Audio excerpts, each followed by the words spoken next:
Sud Radio, Berkov dans tous ses états. Nous sommes en guerre. Nous allons donc provoquer l'effondrement de l'économie russe. Ah, ça va me coûter combien? Nous vivons, et cela pas simplement depuis cet été, ces dernières années, la fin de ce qui pouvait apparaître comme une abondance. Pantin s'appellera pendant un an Pantine. Nous sommes dans une guerre hybride. Nous rajouterons un E au nom de la ville parce que ainsi nous voulons interpeller, nous voulons qu'il y ait une prise de conscience sur cette égalité entre les femmes et les hommes qui n'est pas encore parfaite. Et on a 3 enfants et 7 petits-enfants avec mon épouse. Alors Pouyanné, arrête de te gaver. C'est un salopard. Vraiment, je sais pas d'autres termes. Oui, non, c'est vrai. Stéphane Manigold, sèche tes larmes. Pouyanné, on va lui régler son compte. Non, sèche tes larmes et en attendant, va prendre le vent avec les éoliennes. Car, vous le savez, un projet de loi, en tout cas, les députés ont adopté avant-hier très exactement, le texte du gouvernement visant à accélérer le déploiement des énergies renouvelables en France. Et évidemment, projet renouvelable, ce sont les éoliennes et les panneaux solaires, bien sûr, les intermittents du spectacle. On va en parler avec Fabien Bouglet, qui connaît la musique. On va aussi parler de cet élément atroce et on se dit, mais jusqu'où, mais qu'est-ce que ça veut dire? Ça veut rien dire. La gare du Nord, cette personne qui est arrivée au QTF, obligation. J'ai presque envie de rire quand on lit obligation, invitation à quitter le territoire français, et puis voilà, ça va attaquer, agresser 5 à 6 personnes, gare du Nord, vous êtes gare du Nord, vous êtes arrivé à Paris pour travailler, et puis il y a quelqu'un qui va arriver et qui va carrément soit vous tabasser, soit vous poignarder, soit vous égorger. Comment? C'est la vie quotidienne. Eh bien, malheureusement, c'est pas loin. On va en parler avec Pierre-Marie Sèvres également. Et puis, nous allons avoir quelqu'un, alors c'est un scoop, auditeur de Sud Radio, qui combat de manière formidable le nouveau projet de loi, le nouveau projet du gouvernement sur la réforme de la retraite qui a été annoncé en fanfare par Elisabeth Borne. Vous allez voir, c'est un imposant farouche et vous allez découvrir son identité. Et... Calac, on vous en a parlé ici avant tout le monde, à Sud Radio, dans l'émission.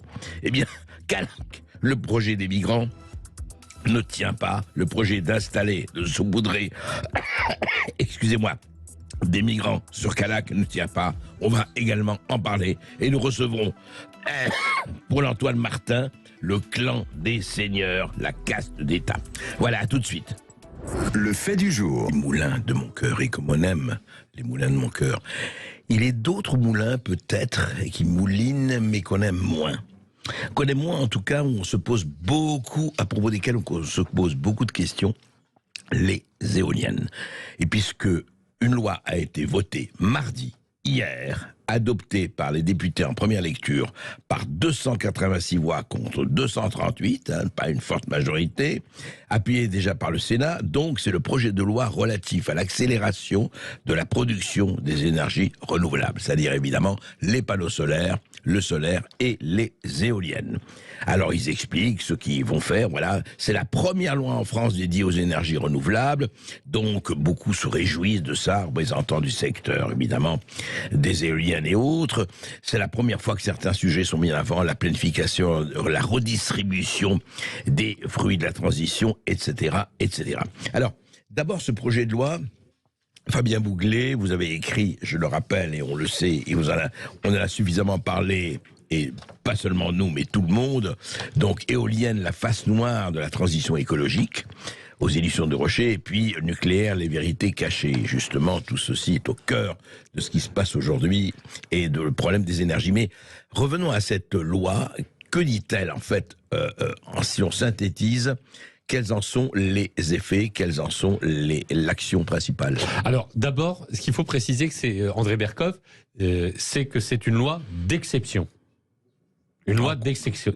C'est annoncé, oui. Voilà, qui met un cadre légal d'exception pour faciliter, entre guillemets, l'accélération des renouvelables. Et on va dire que c'est une loi principalement sur l'éolien qui a cristallisé des débats.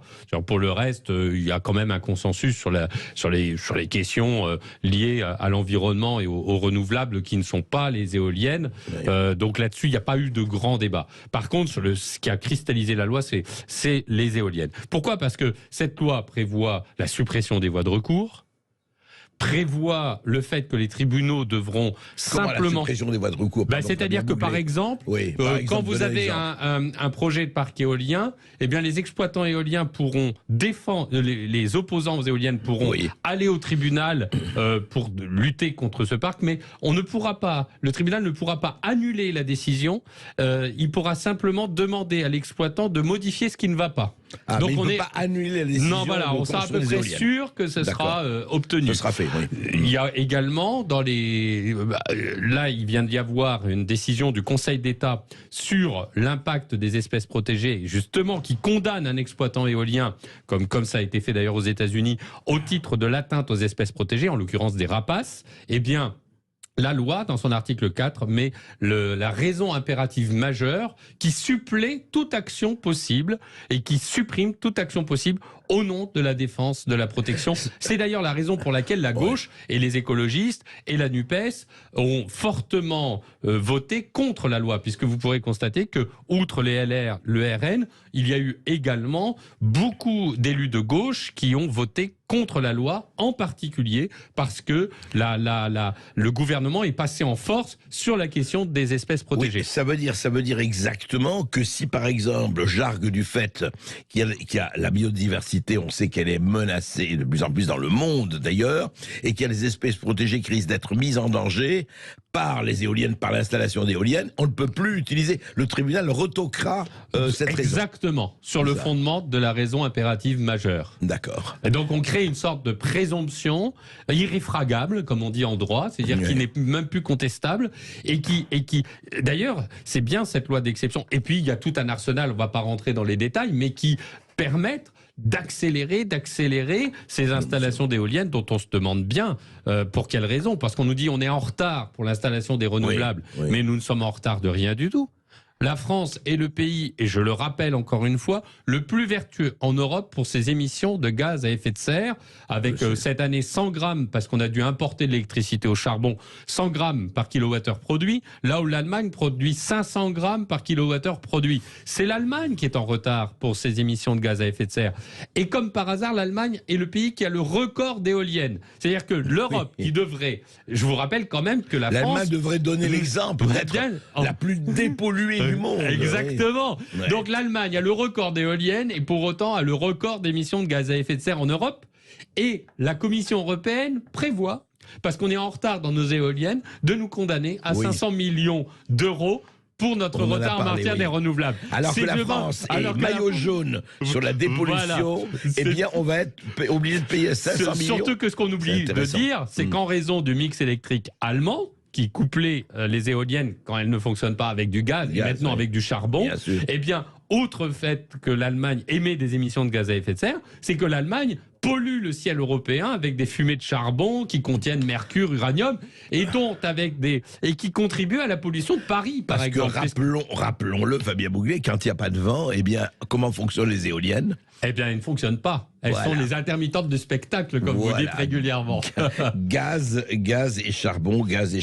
Alors, est-ce que c'est adopté ou pas définitivement? Alors, ça va passer en commission mixte paritaire. Donc, si les sénateurs et les députés ne s'entendent pas, on refait un second round, d'abord au Sénat, puis à l'Assemblée nationale, qui aura le dernier mot. En tout état de cause qui est clair, net et précis, et d'ailleurs j'alerte les membres de la commission mixte paritaire, c'est que beaucoup des dispositions qui sont dans la loi, comme par exemple la raison impérative majeure, sont des atteintes graves à la Constitution, à la charte environnementale, à la Convention d'Aarhus. Donc là, on est on outrepasse dans sa loi qui a été votée il y a 2 jours, on outrepasse toutes les conventions internationales en matière de sécurité et de protection animale, en matière de démocratie environnementale, en matière de droit. Donc, il est incontestable que l'inconstitutionnalité, nos avocats travaillent actuellement d'arrache-pied. Elle va être posée. Il y aura des recours au Conseil constitutionnel. Ce qui est extraordinaire, on a envie d'en rire de peur d'être obligé d'en pleurer, c'est qu'au nom de l'écologie et de la dépollution, on va supprimer on va des espèces protégées, qui devraient être protégées au nom de la biodiversité, encore une fois. On a le même cas avec les panneaux solaires. Au nom de l'écologie, on va détruire des forêts pour installer des panneaux solaires, ou même détruire des forêts pour installer des éoliennes. Quel incroyable paradoxe. Au nom de l'écologie, on détruit la nature.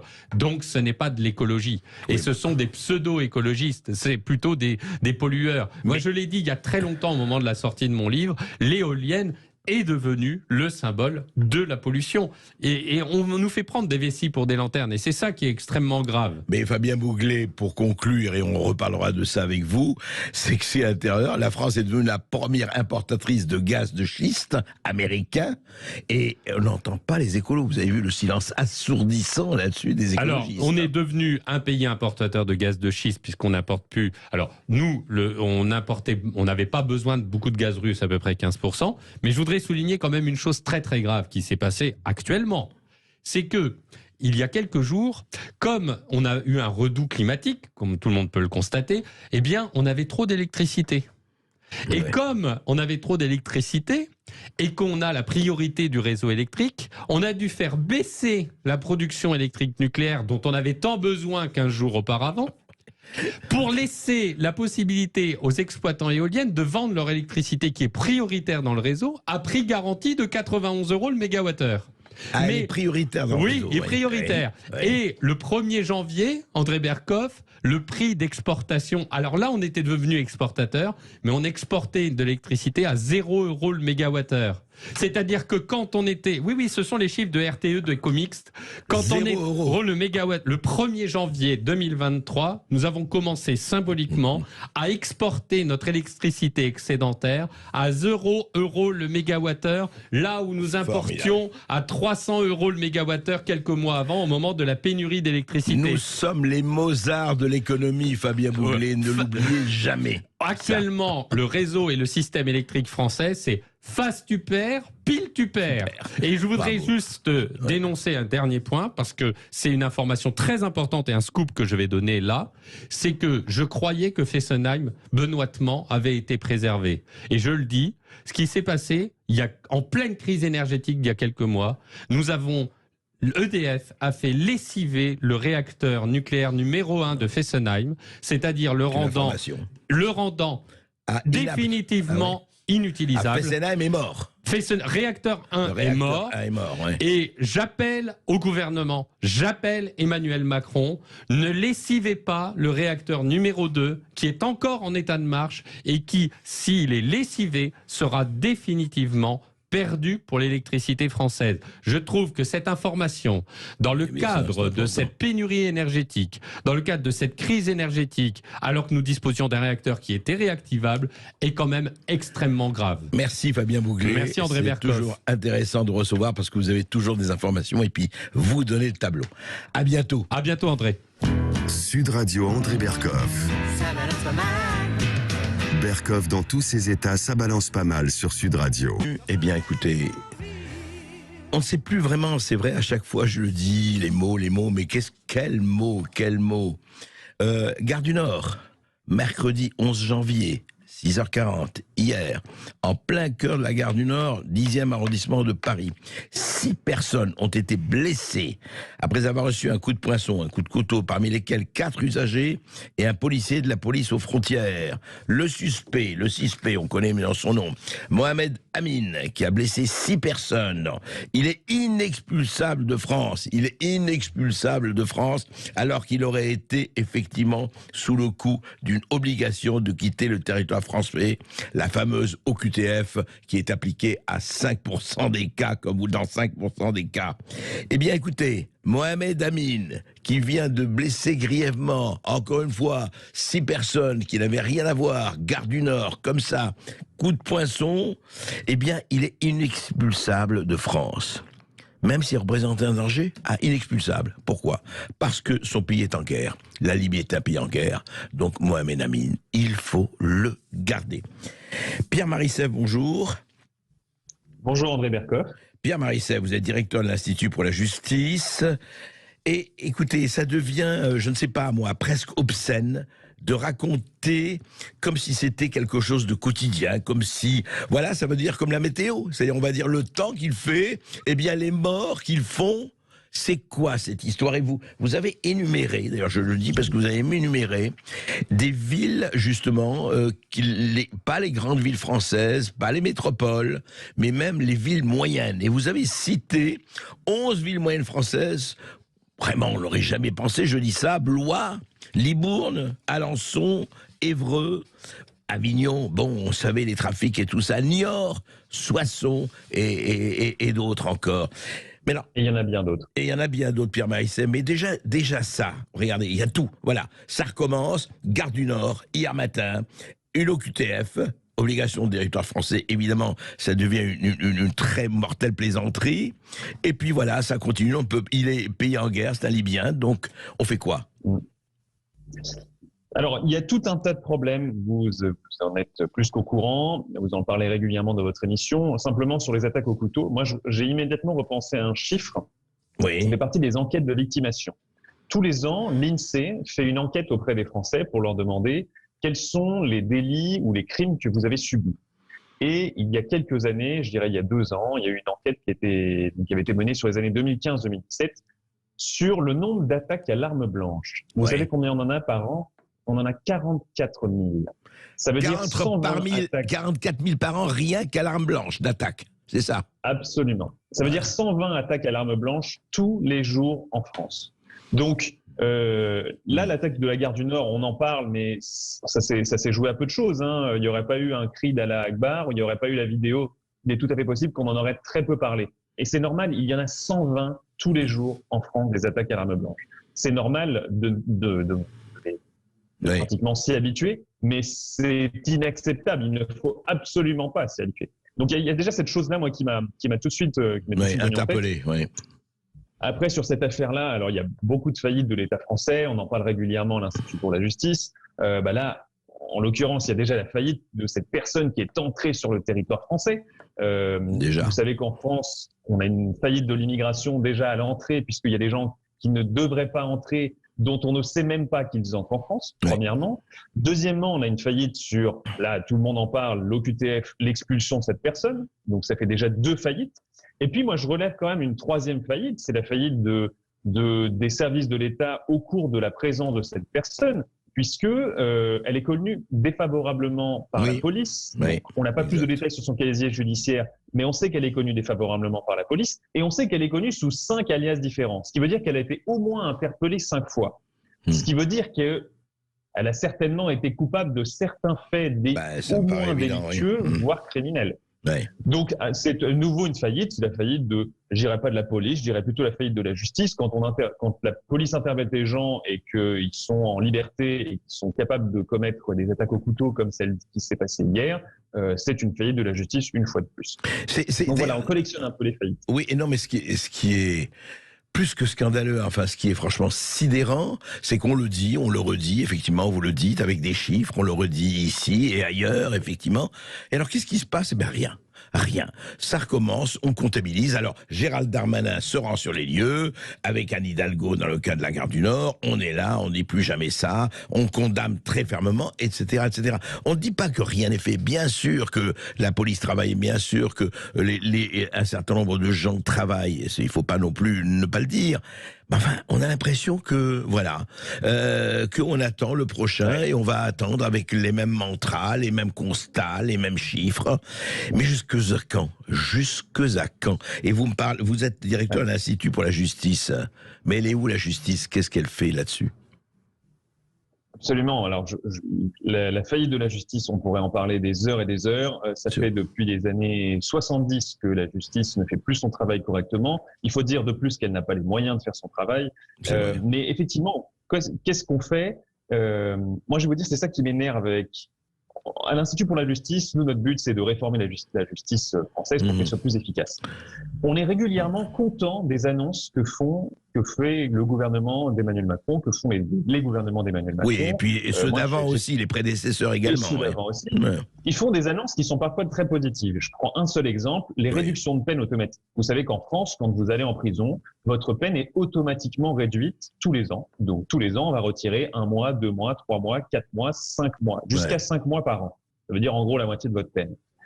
Éric Dupond-Moretti, il y a quelques mois, il y a un peu plus d'1 an, a dit « je vais supprimer ces réductions de peine automatiques ». Alors nous, on a dit publiquement, moi je l'ai dit sur Twitter, je lui ai dit « félicitations monsieur le ministre, c'est une très bonne nouvelle, on attend que ça, vivement que ça soit mis en place ». Et puis finalement, on s'est rendu compte quelques mois plus tard, à la sortie du projet de loi, que non seulement elles n'étaient pas supprimées, mais elles étaient même allongées. On a supprimé certaines réductions de peine automatiques pour en allonger d'autres. Ce qui fait qu'au total, alors qu'on pouvait perdre, en gros, économiser 5 mois de prison par an, maintenant on peut en économiser jusqu'à 6. Bien, c'est un je progrès, prends cet exemple-là. Oui, mais pour montrer en fait qu'il y a des annonces, mais que ce n'est suivi de rien. Faut le dire. Exactement. On a une occasion là en or. On a un projet de loi sur l'immigration qui va être discuté prochainement au Parlement.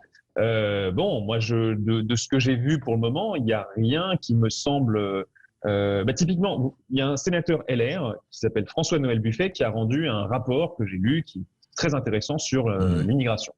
Et il parle notamment de ces histoires d'OQTF et d'immigration illégale. Et il propose des choses.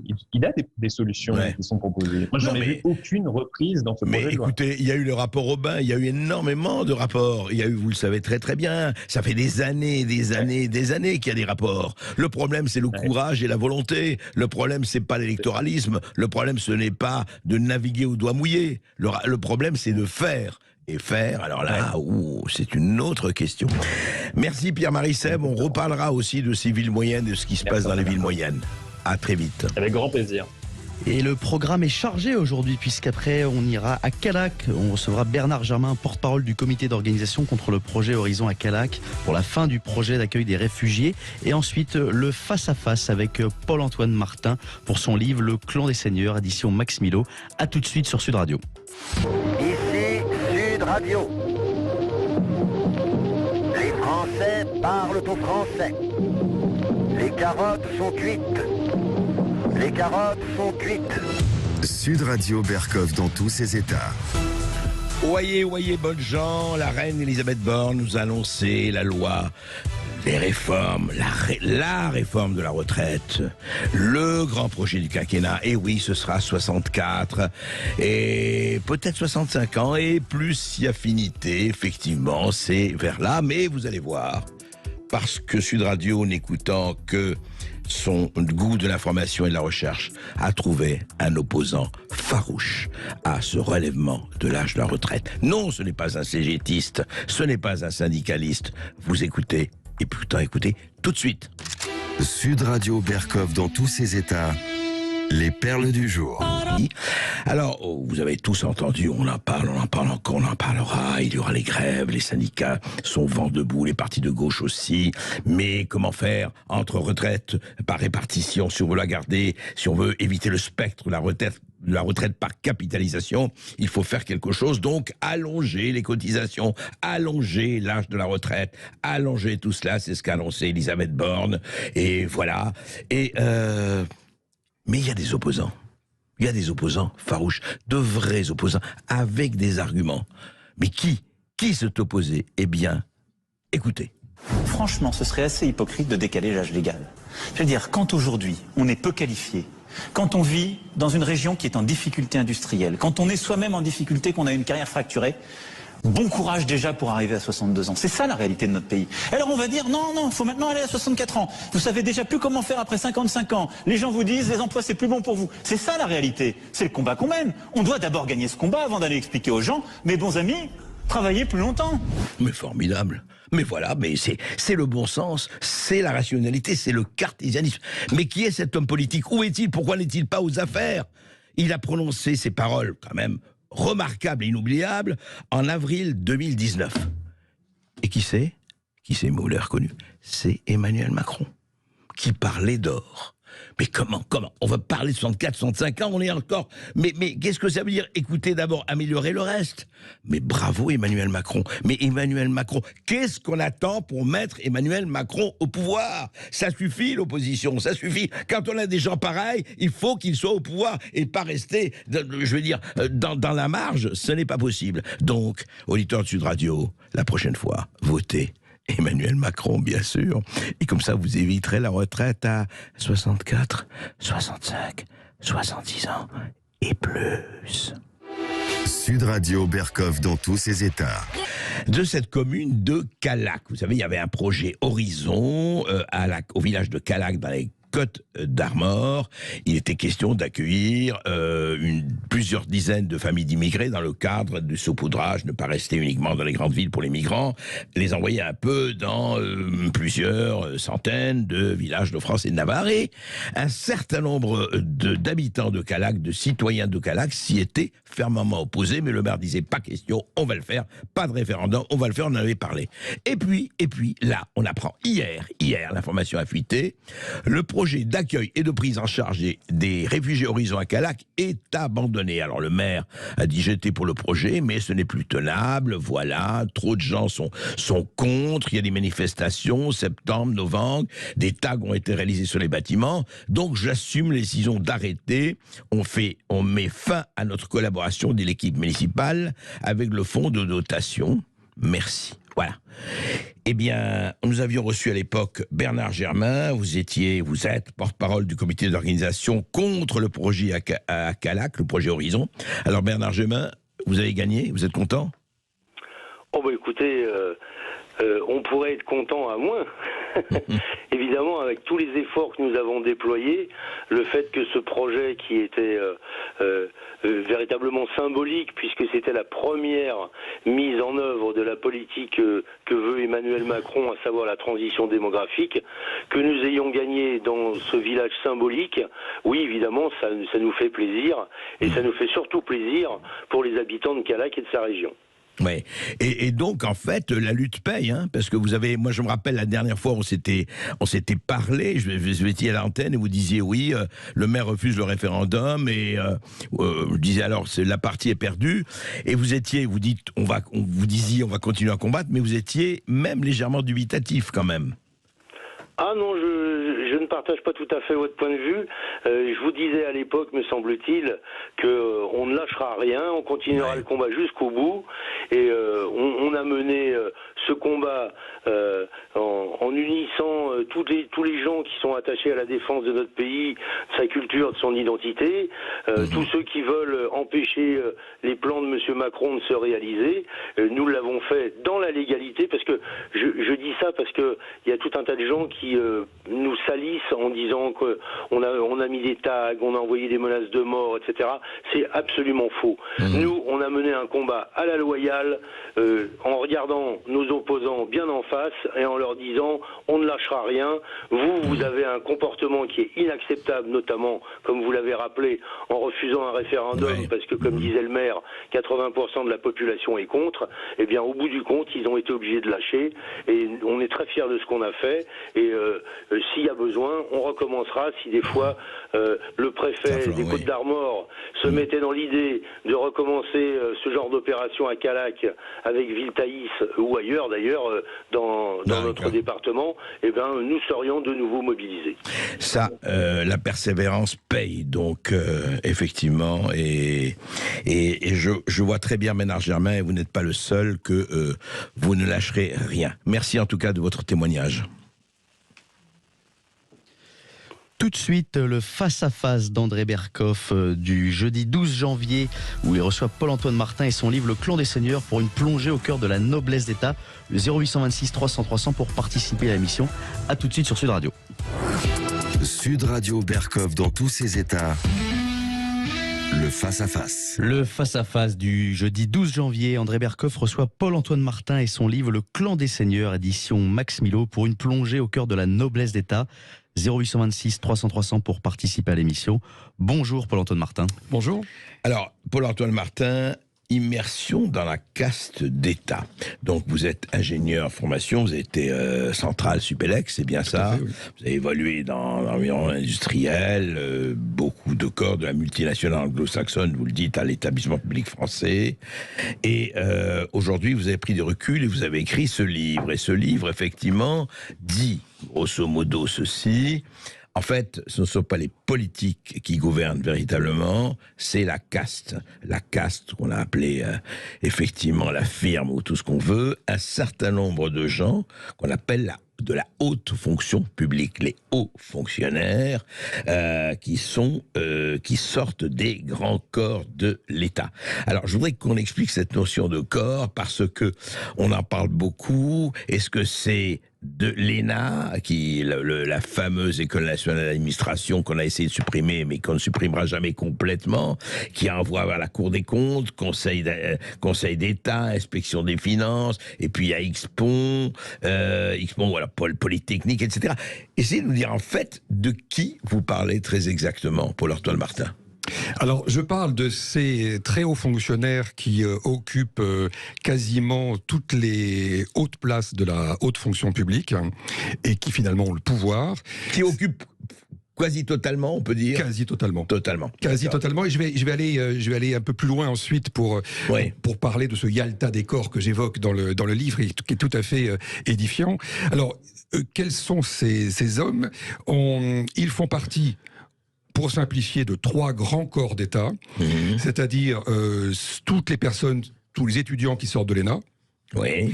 Une petite partie des étudiants, pour simplifier, qui sortent de Polytechnique et qui vont intégrer le corps des mines. Donc ça, ce sont les tout meilleurs. Et puis une autre petite partie qui sort aussi principalement de Polytechnique, mais qui peuvent au tour extérieur entrer, on va dire par la petite porte, dans ce corps-là, le corps des ponts. Le corps des ponts. Donc vous avez Ce sont les 3. ENA, Polytechnique, mais ENA en grosse majorité. ENA en très grosse majorité, donc ils ont une puissance on va dire de feu qui est absolument énorme. Donc ce sont des groupes tout à fait identifiés. Le corps de l'ENA, c'est un groupe tout à fait identifié. Le corps des mines et le corps des ponts. Ce sont des gens qui sont initialement formés, prévus pour, et la France en a éminemment besoin, de très grands administrateurs ou de très grands ingénieurs capables d'aménager et de concevoir une stratégie pour le pays. Voilà, c'est ça leur mission, c'est de concevoir le meilleur pays possible en interne et à l'international, et aussi de conseiller les ministres et le gouvernement en général, et de produire aussi une vision pour l'avenir. Alors justement, ça c'est le schéma, effectivement, et il a fonctionné il y a 40 ans. L'ardente obligation du plan dont parlait le général de Gaulle et Pierre Messmer et Pompidou et autres. Et puis le héros de votre livre découvre effectivement, il est dans les ports, lui, dans la direction des ports, et il découvre la réalité. Et la réalité qu'on vit aujourd'hui, c'est laquelle? Parce que ce n'est pas du tout cette espèce d'ardente obligation de diriger le pays dans le bien collectif, servir la France. Et en fait, c'est se servir de la France, c'est quoi? Eh bien, c'est ce que j'ai vu. Alors, quand vous parliez d'il y a 40 ans, on peut remonter à 70 ans à peu près, quand l'ENA a été construit. Effectivement, il y avait manifestement un immense désir de servir le pays, de reconstruire le pays, et c'est ce qui a fait une France très forte. Aujourd'hui, qu'est-ce que j'ai vu? J'ai vu Vous avez vu de vos propres, par votre pratique. J'ai vu par ma pratique quotidienne pendant une douzaine d'années. Voilà, pour être très clair. Alors, qu'est-ce que vous avez vu? J'ai côtoyé effectivement principalement des hommes du corps des ponts et des énarques. Moi, ce que j'ai vu, ce sont des hommes qui sont dans un esprit clanique. Pour ça que je parle de ce clan. Et quand je parle du clan des seigneurs, on entend aussi le clan des Siciliens. Alors, un clan qui a à ce point un état d'esprit extrêmement renfermé et ultra clanique, je le transforme aujourd'hui en un clan qui fonctionne comme une mafia. Une mafia, comment elle fonctionne? Elle fonctionne, déjà, elle est un pouvoir à l'intérieur d'un pouvoir. Vous voyez, elle n'a pas le même objectif que l'autre pouvoir. Elle a son propre objectif qui est de gagner en puissance, de gagner en pouvoir et en influence.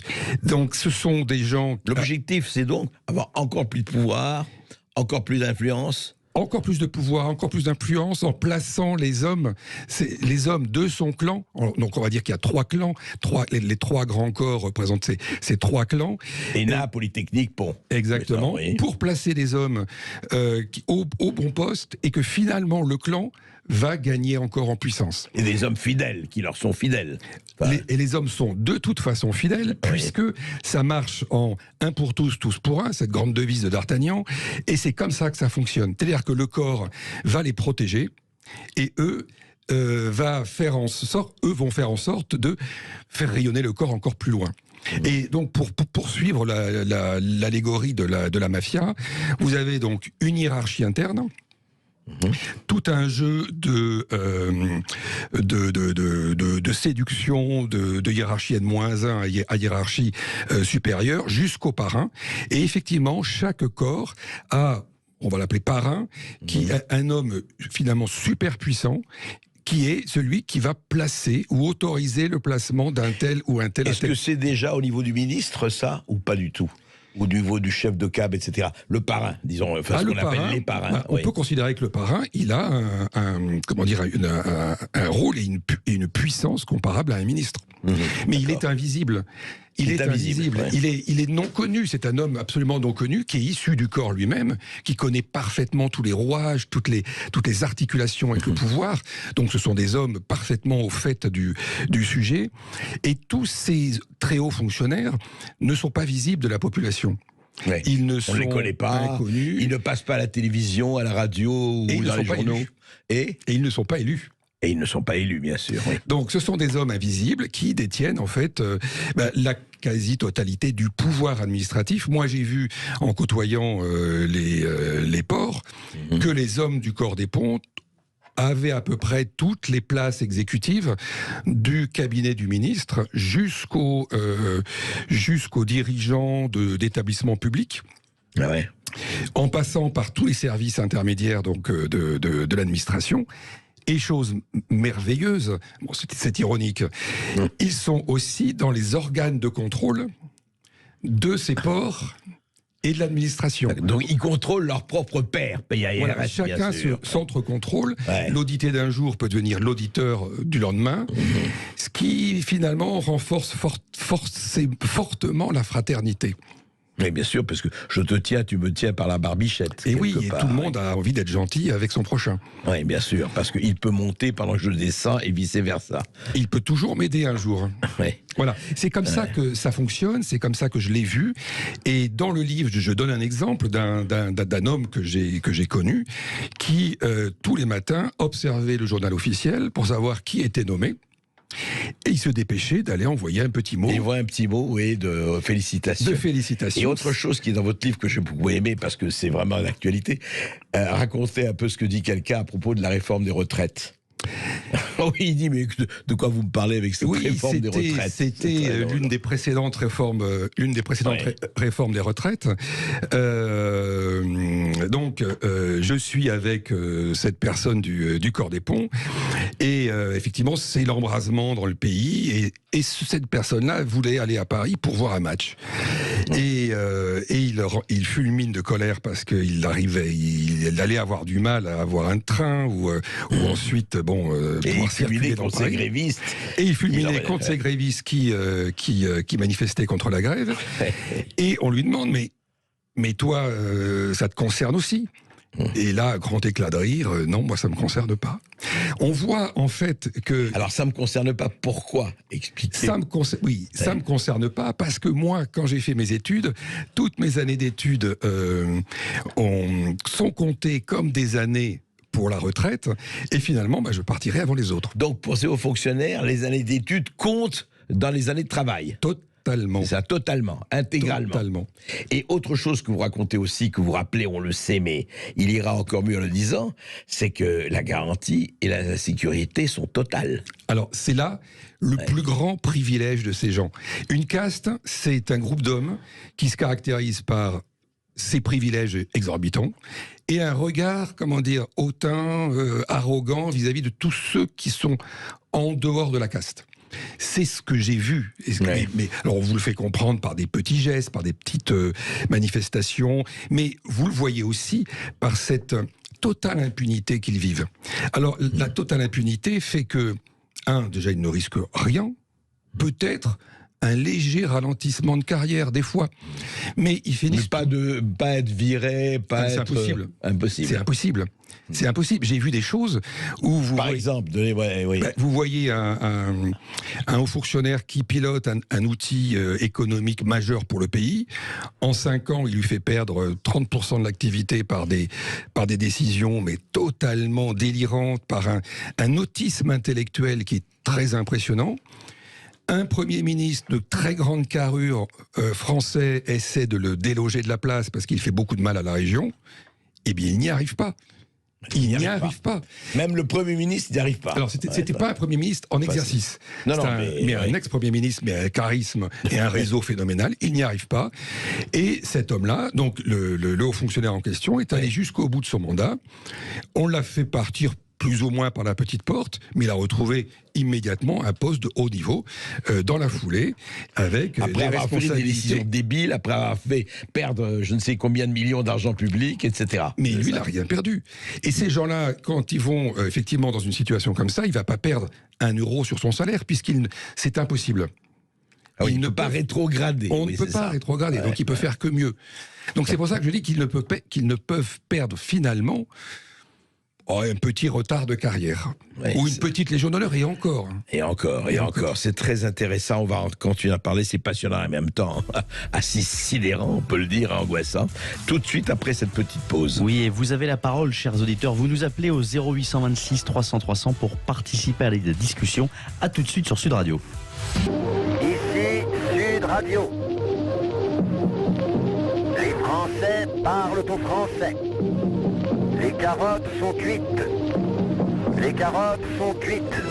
Sud Radio Berkov dans tous ses états. Et là, c'est Paul-Antoine Martin qui nous parle de son immersion dans tous ses états, dans la caste d'état, justement, le clan des seigneurs, paru aux éditions Max Milo. Je sais, Paul-Antoine Martin, on n'a pas un chiffre exact. À votre avis, ces hauts fonctionnaires, cette caste ou cette mafia, ils sont combien en France, grosso modo? Pas un chiffre exact que je vous demande, mais... Moi, je dirais quelques milliers. Quelques milliers, c'est ça, qui tiennent vraiment le pays. Et alors vous dites... Ceux qui tiennent vraiment, ils vont être moins que ça. Mais ils sont en tout, quelques milliers. Oui, quelques milliers. Oui. Mais vous dites aussi, alors c'est très intéressant parce qu'il y a d'un côté des gens qui y croient, effectivement, on s'en avait rencontré, d'ailleurs c'est un peu quelques-uns des héros de votre livre, enfin des personnages de votre livre, et des gens qui pratiquent cette espèce de cynisme très organisé. En fait, ils connaissent tous les rouages de monter en carrière, de monter en puissance, d'utiliser, d'ailleurs c'est pas nouveau, de Bis-Sinon, Machiavel est bien avant, et puis les Grecs, utiliser les ressorts on voit très bien de la flatterie, de la cupidité, de l'ambition, tout ça, vous le montrez très bien dans votre livre. Est-ce qu'il y a aussi... Quel jeu de rôle on n'a pas parlé jusqu'ici? Et l'argent, la tentation, la richesse en tout cas, les avantages, parce que vous parlez des notes de frais. Mais est-ce que ça s'arrête aux notes de frais ou ça va plus loin? Non, moi j'ai pas vu au-delà. J'ai pas vu au-delà. Et la question de la note des frais, c'est complètement, marginal. Totalement marginal, mais c'est pour montrer l'état d'esprit. C'est-à-dire qu'un homme qui a ce niveau de pouvoir, ce niveau de salaire, il va faire ce genre de choses qui est minable. Donc ça montre un vide intérieur qui est sidérant, quoi. Oui, ça c'est vrai. Mais donc ce n'est pas ce n'est pas la cupidité, l'argent. J'ai pas vu ça. Mais c'est le pouvoir ou c'est, disons, je suis un roitelet quand même dans mon domaine et voilà, et tous les autres me flattent et je sais le rôle que je joue. Vous parlez de ces réunions avec du blabla, quand même il y a un vide sidéral des paroles, donc de la pensée quand même là-dedans. Il y a une très très grande pratique. Alors ce sont des artistes. Moi des fois j'ai été absolument émerveillé de voir le niveau d'art qu'ils pouvaient déployer à parler pour rien dire, ou parler en ne connaissant pas du tout un sujet et en donnant l'impression qu'ils le connaissaient. Et en étant capable de donner cette impression à un auditoire qui lui était déjà bien informé du sujet. Donc il arrive à duper cet auditoire. Il arrive à duper. Et à lui faire croire qu'il connaissait le sujet alors qu'il ne le connaît pas. Ça, je l'ai vu. Ah ouais. Je l'ai vu, et oui, il y a un côté un peu émerveillant, mais il y a un côté bonimenteur. C'est le terme que j'ai employé.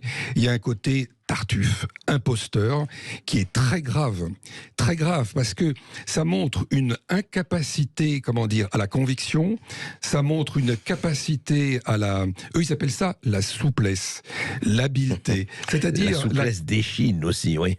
La contorsion, de pouvoir raconter ce qu'il faut raconter au moment où il faut. Prestidigitateur, c'est exactement ce que j'ai vu. Et donc moi j'ai vu des gens, alors j'en ai vu des très grands, comme je le disais, qui restent très, on va dire, vertébralisés, c'est-à-dire des gens qui ont une véritable conviction intérieure et qui sont tournés vers le service de l'État. J'en ai vu, effectivement, donc ça c'est absolument remarquable. J'en ai vu qui sont comme ça, mais qui, plutôt dégoûtés par le système, et puis rejetés par le système, vont partir dans le privé parce qu'ils sentent qu'ils étouffent, et puis un gros troupeau qui est comme ces seigneurs que je décris.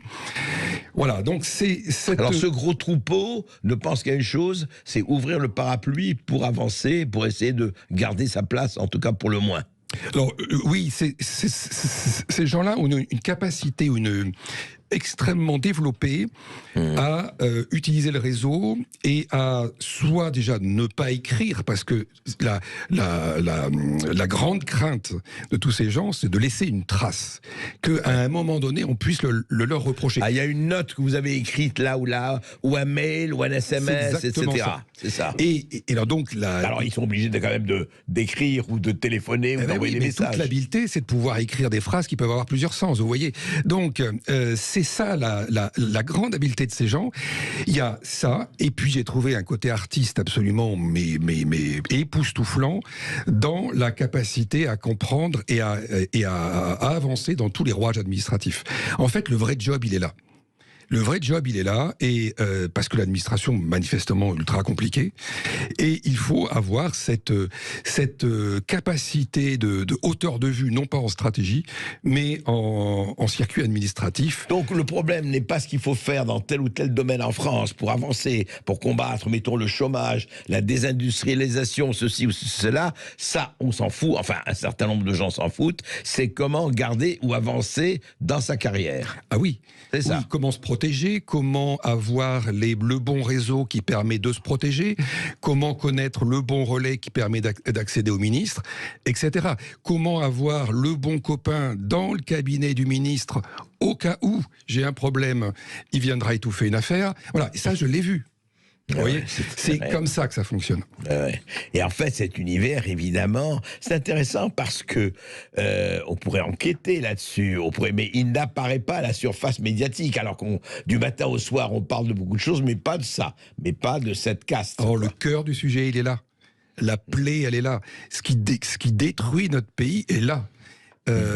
Quand on est occupé par ces petites occupations-là, on n'est pas occupé à construire une stratégie. On n'est pas occupé à bâtir une vision qui permettra aux Français d'avoir une administration ultra solide. Pourquoi l'administration ? Moi, c'est mon intuition aujourd'hui. Oui, je vois dans les ports ce qui s'est passé depuis 20 ans. On voit que, alors que l'économie internationale maritime a explosé, elle a doublé, en France, l'augmentation est de 0,25%. Donc 100% d'un côté, 0,25% depuis 20 ans, en 20 ans. En 20 ans, 2019. Et ce sont les mêmes hommes qui sont dans ces postes-là, c'est le même corps, et rien ne bouge. Rien ne bouge. Mais par contre, on s'auto-congratule tous les ans, parce qu'on est vraiment quand même très fort. Et la stratégie des ports, elle n'est demandée aux ports que depuis moins de 10 ans, je crois. Mais qu'est-ce qu'on constate ? Que ces gens-là ne vont pas écrire la stratégie. Ils la demandent à un consultant qui va écrire la stratégie pour le directeur. D'où, juste, c'est une actualité plus récente, d'où, si je vous écoute, on va faire appel au McKinsey et autres pour dire pallier cela. Oui. Est-ce que quelque part, il y a ça ? Oui. Ouais, c'est ça. C'est ça, oui. C'est-à-dire que la caste étant si vous le décrivez comme vous le décrivez, donc ils font pas leur boulot et pas grand-chose. Donc appelons McKinsey dépensant 2 milliards ou plus, quoi. Alors je dis pas qu'ils font pas grand-chose, ils sont très occupés. Mais ils sont occupés. Mais pas dans le bon sens. Mais alors, ils sont occupés, oui, à leur propre carrière. À leur propre carrière, à gérer des petites affaires, à construire des manipulations, des mensonges. On n'est pas dans une clarté, et encore une fois, on n'est pas en face de capitaine d'industrie. J'en ai connu. Oui, mais ils n'ont pas été formés pour ça. Pour l'Antoine Martin, l'ENA n'est pas une école de capitaine d'industrie, on l'aimerait bien. Donc, ce que vous dites quand même, et c'est vrai qu'on ressort de ça, confions cette administration de l'État à des chefs d'entreprise, ou en tout cas à des gens... Non.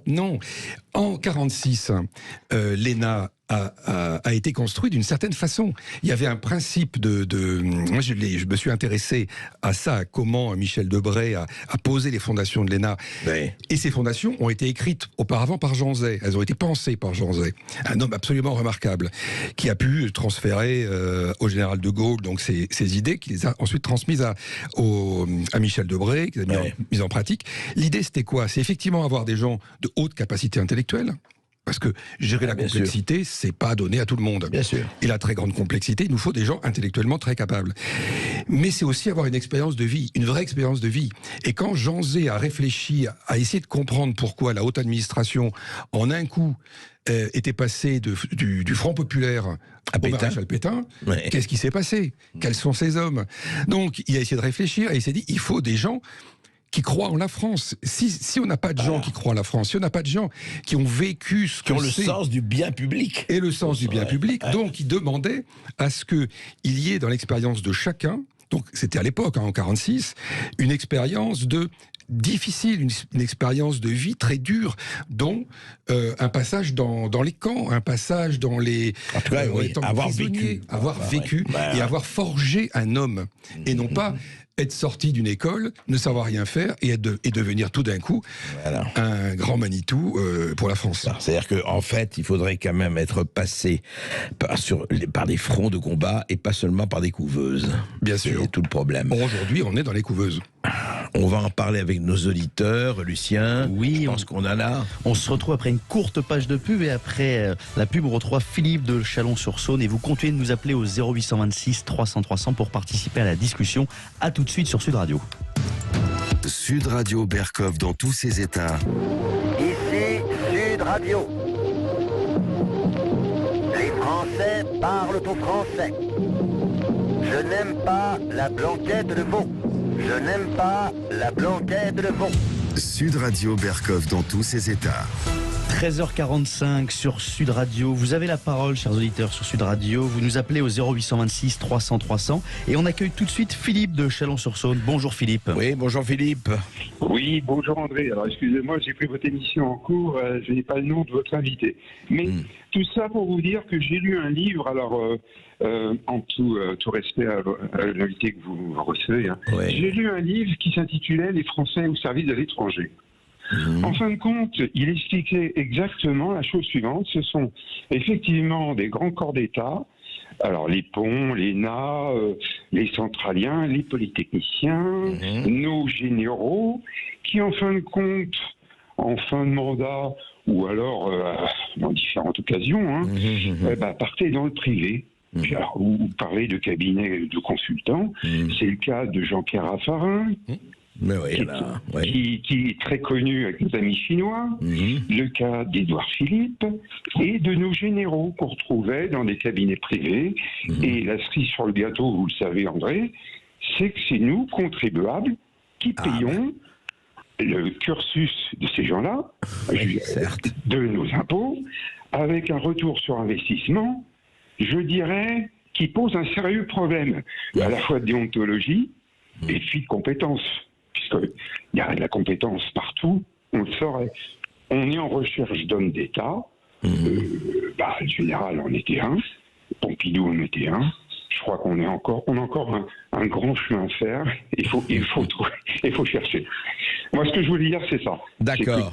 Tout ça, c'est Alors, ça permet... Non, mais c'est votre intervention, mais je vous en remercie parce que ça permet de parler aussi du pantouflage. C'est pas le sujet de votre livre, mais c'est un peu ça. Alors, parmi les gens que vous avez rencontrés, Paul-Antoine Martin, justement, par rapport au privé, est-ce que beaucoup ont pantouflé dans les expos ou autres que vous avez rencontrés, ou alors ce n'est pas vraiment leur problème, c'est de garder encore leur privilège de collectivité ou pas? Alors, vous allez trouver plusieurs types de personnages. Vous allez en trouver... Parmi le troupeau, vous allez trouver des gens très peu courageux, beaucoup qui sont très peu courageux et qui vont pas se frotter au privé où il y a quelques risques. Et puis vous allez, moi j'ai rencontré des gens qui sont de très haute teneur intellectuelle et morale et qui sont partis dans le privé et qui font une carrière fulgurante dans le privé parce que le privé a parfaitement compris leurs valeurs. J'ai vu du pantouflage, alors à une seule fois, pantouflage et pantouflage. Oui, parce qu'on peut revenir, c'est ça en France. Hein. Ah oui, mais c'était dans l'autre sens là. Ah ouais. C'était du pantouflage en fait d'une grande multinationale du CAC 40 sur un poste de très haut niveau de haut fonctionnaire. Puis rétro. Alors ça s'appelle pas du pantouflage, mais retour dans la même multinationale, 3 postes au-dessus. Là aussi, il y a un vrai problème de déontologie. On ne peut pas à la fois travailler pour l'État et pour un de ses clients qui a un tel niveau de puissance. Vous savez très très bien, enfin pas combien de gens, enfin combien en tout cas un certain nombre, et non des moindres, travaillant pour le fisc, pour le ministère des Finances et pour Bercy, se retrouvés dans des grands cabinets d'avocats fiscalistes. Hein. Comme par hasard, je veux dire ça c'est Lucien. Merci beaucoup Philippe. Et on accueille Thomas, qui n'est pas loin d'ici, il est de Neuilly-sur-Seine. Bonjour Thomas. Bonjour Thomas. Bonjour Monsieur Berkoff et bonjour à votre invité. Bonjour. Alors, je souhaiterais justement, votre invité a fait le rapprochement avec le clan des Siciliens. Et justement, j'aimerais parler du monde du cinéma. Parce que là, on a un sacré monde de seigneurs. On a un sacré monde de seigneurs qui est très hermétique, qui est très fermé. Et pour quelqu'un, quand on n'est pas fils d'eux, fille d'eux, ou qu'on ne gravite pas autour de cette famille, c'est très compliqué également d'intégrer ce monde. Oui, comme d'autres mondes aussi. Alors, est-ce que c'est un peu le cas des seigneurs que vous traitez? Est-ce qu'il y a le côté aussi fils d'eux, fille d'eux, maîtresse, amant, cousin, cousine, etc. Est-ce qu'on place aussi la famille, enfin, les familles? Ça, je ne l'ai pas vu parmi ces gens-là. Je l'ai vu auprès des politiques, oui, mais je ne l'ai pas vu auprès des hauts fonctionnaires. D'accord, c'est moins ça. Là, c'est plus les collègues, enfin les pairs, PAIRS. Oui, c'est plus compliqué au niveau d'un haut fonctionnaire parce qu'il faut quand même passer quelques obstacles. Le cinéma, c'est autre chose, mais vous avez raison sur le cinéma. Hein, ça, c'est ça, tout à fait, puisque le cinéma, la différence justement de l'ENA, tout ça, c'est que c'est subjectif, c'est un art. Bien sûr. Par exemple, dans le foot, si vous êtes le fils de Zidane, si vous mettez pas de but, on vous mettra pas titulaire. Au bout d'un moment, vous serez sur le banc. Au cinéma, il n'y a pas ça. Ah, c'est certain. Mais vous savez, c'est pour ça que le cinéma français, en ce moment, fait les entrées triomphales que chacun connaît. Hein. Oui. C'est pas par hasard. Lucien, merci en tout cas. Lucien. Merci beaucoup Thomas. Et on accueille Loïc de Lourdes. Bonjour Loïc. Bonjour Loïc. Oui, bonjour André, bonjour à votre invité. Bon, j'aimerais vous remercier pour votre témoignage, ça fait du bien d'entendre quelques vérités. Et j'aimerais aller dans votre sens un peu, donc vous poser une autre question. Donc toutes ces élites qui sont censées servir nos intérêts, vous dites qu'ils viennent un peu tous du même endroit et qui au final servent leur intérêt au lieu de servir les nôtres. Et toutes viennent donc du même endroit, tout comme nos politiques du coup. Donc en fait, pour vous, est-ce que la politique a un sens ou en fait c'est juste différents partis qui viennent du même endroit, qui au final sont là juste pour nous mentir, trouver une façon de nous mentir et continuer à faire leur petit spectacle. Leur petit soupe dans leur petit pot, comme disait le général de Gaulle. Voilà, exactement. Et nous, tous les 5 ans, on nous fait croire qu'on a un pouvoir, une démocratie, d'élire notre président, qui au final, que ce soit un tel ou un tel ou un tel, il sortira les mêmes choses. Et on le voit depuis de nombreuses années, la France va de plus en plus mal avec des mesures qui sont de plus en plus bêtes. Et chaque président, oui, ça c'est mon prédécesseur, on va repartir sur autre chose, et raconte que des mensonges. D'ailleurs, le rôle du gouvernement, celui qui gouverne, il ment. Faut pas aller plus loin, quoi. Donc, d'après vous, est-ce que la politique on peut lui faire confiance. Bonne question, bonne question, Paul-Antoine Martin. Eh oui, c'est une excellente question. L'articulation politique, haute fonction publique, elle est majeure. Elle est essentielle. Essentielle. Le politique, c'est lui qui dit la politique. La haute fonction publique doit la mettre en œuvre. Les hauts fonctionnaires, ils sont sur le temps long. Ils savent qu'ils sont là pour longtemps. Le politique, lui, fait que passer. Son objectif, c'est au moins de passer. Il reste pas sur le temps long. Donc, on voit bien que celui qui a vraiment le pouvoir, c'est la haute fonction publique. Le politique, lui, quand il arrive, il doit au plus vite faire en sorte que la haute fonction publique arrive à mettre en œuvre ce qu'il veut. Et ce qui fait très intéressant, le 27 décembre dernier, Elisabeth Borne a sorti une circulaire enjoignant l'ensemble des plus hauts fonctionnaires de la République à appliquer beaucoup plus vite qu'ils ne le font les consignes que le gouvernement donne, en disant que ce manque de réactivité était une insulte aux citoyens. Voilà, c'est une façon aussi de vous répondre, vous voyez. C'est intéressant, la belle au bois dormant se réveille, quoi. Et voilà, Elisabeth Borne était haute fonctionnaire juste avant d'être ministre. Oui.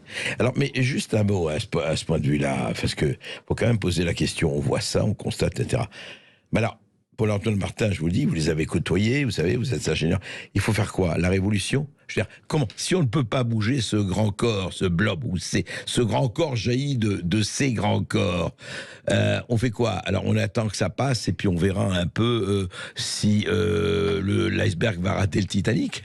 Ou quoi? Eh bien, c'est vraiment une question, moi, qui m'obsède, qui m'a obsédé tout au long de l'écriture de ce livre que j'ai écrit pendant plusieurs années, qui m'obsède aussi de plus en plus, parce que aujourd'hui, je décode encore tellement mieux ce que j'entends des politiques et de la haute fonction publique, que ça m'effraie de voir à quel point on nous manipule et à quel point on ment. Je me rappelle, je disais, et on échangeait avec des collègues pendant toute l'écriture de ce livre, que on disait, mais si la population savait ce que l'on voit, ça serait il renverserait la table.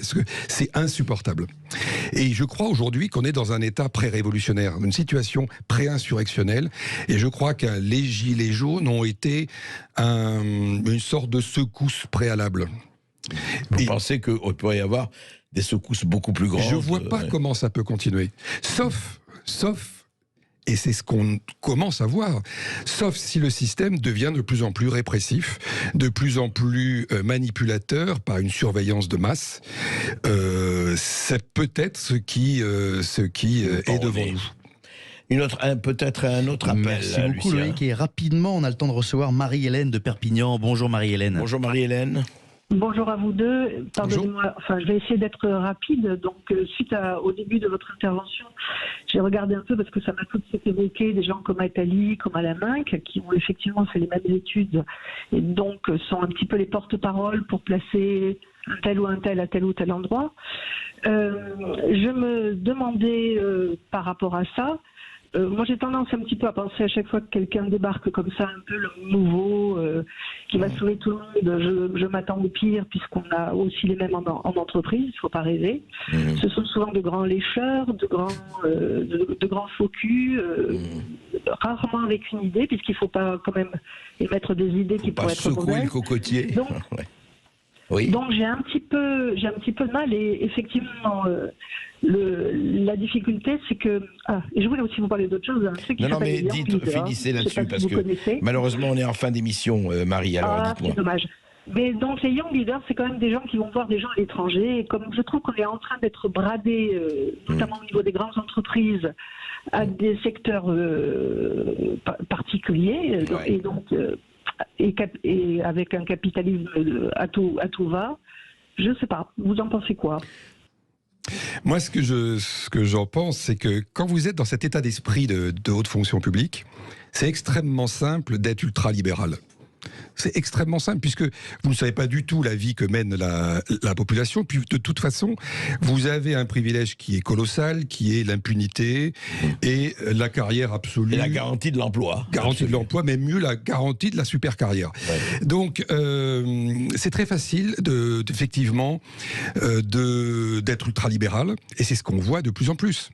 Et je pense de plus en plus que cette haute administration est un très bon relais du désir d'ultralibéralité. Alors, la vraie question que pose Paul-Antoine Martin, mais ce n'est pas écrit comme ça noir sur blanc, point d'interrogation, les aristocrates à la lanterne, on le saura au prochain numéro.